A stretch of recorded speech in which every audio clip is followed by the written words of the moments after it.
So, color, we're going to go over a little bit more this week. We did look at color schemes and we talked a little bit about how associations exist, that there's universal ones such as the physiological, like the color red is associated with the physical sensation of heat. So, kind of world around, heat is associated with red and red is associated with heat. And then we have cultural, such as when red and green are paired together, it symbolizes Christmas. Those are learned. And then we have personal ones, which means, I might not like green because I was sick and had green, around me at the time.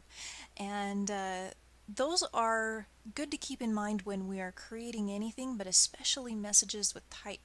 And as an example, I've got this really awesome infogram that I wish I knew who to credit it to. This has been floating around the internet for long enough that I actually can't hunt down who the original person was. So if anybody knows, shoot me a link and I'll give them credit.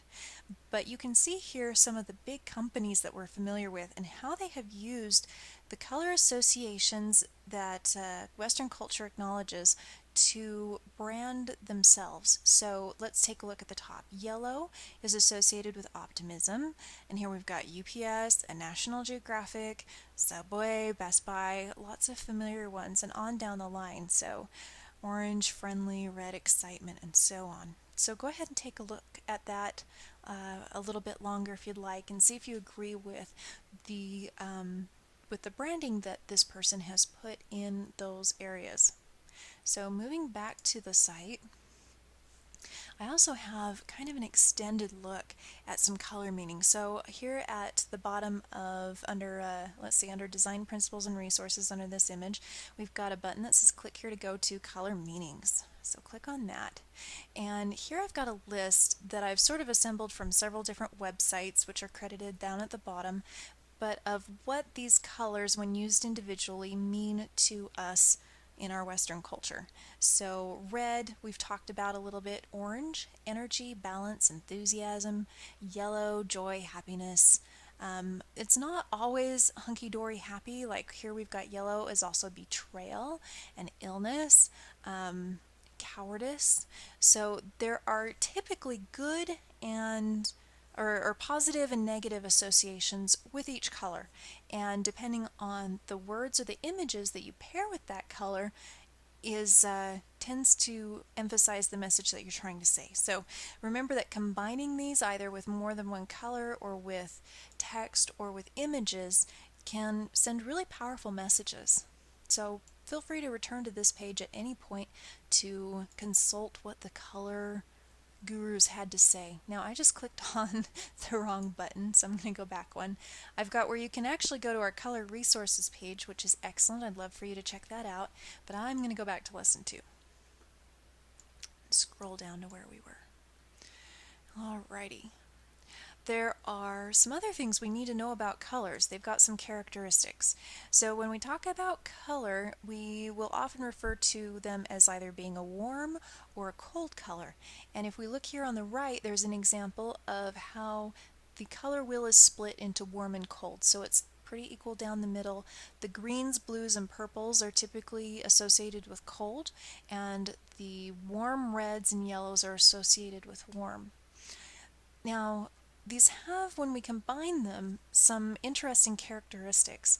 If I take a cold color and put it on a warm background, it looks like it's receding away, it's going further away from me. And if I take that warm color and put it on a cold background, it looks like it's popping out.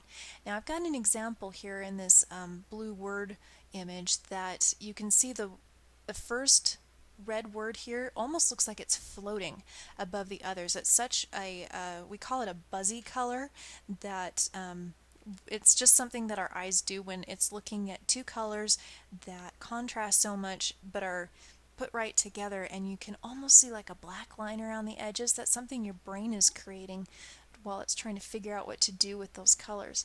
And you can see the word in yellow doesn't quite look like it's standing out quite as much, and maybe not as buzzy.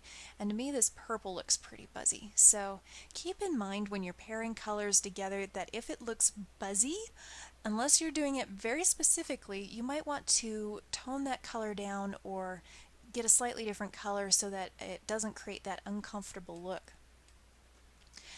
Alright, so what is contrast? When we're talking about color, contrast refers to the degree of difference between the hues or how far apart they are on the color wheel. So my example here is a complementary color scheme. So I've got one color and the wedge right across from it creates really high contrast.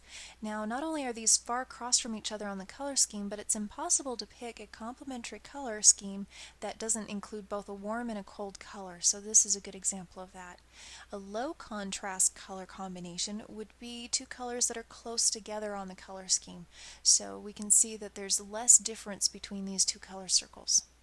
The other way we can create contrast in color is by changing the saturation. So here I've taken the same example that's up here and repeated over here as the low contrast example, and then instead of choosing a different color on the wheel, I've actually gone in and completely desaturated and, well, not completely desaturated, but I've come in and changed the saturation and the lightness and darkness of this second orange. So it's still an orange, it's just had black added and the saturation level has been changed, and now there's more difference between these. So when you're picking two colors that you want to be close together, kind of think of it as there's maybe several color wheels stacked on top of each other. In the middle is this really bright one, and above it are a couple of lighter ones, and below it are a couple of darker ones.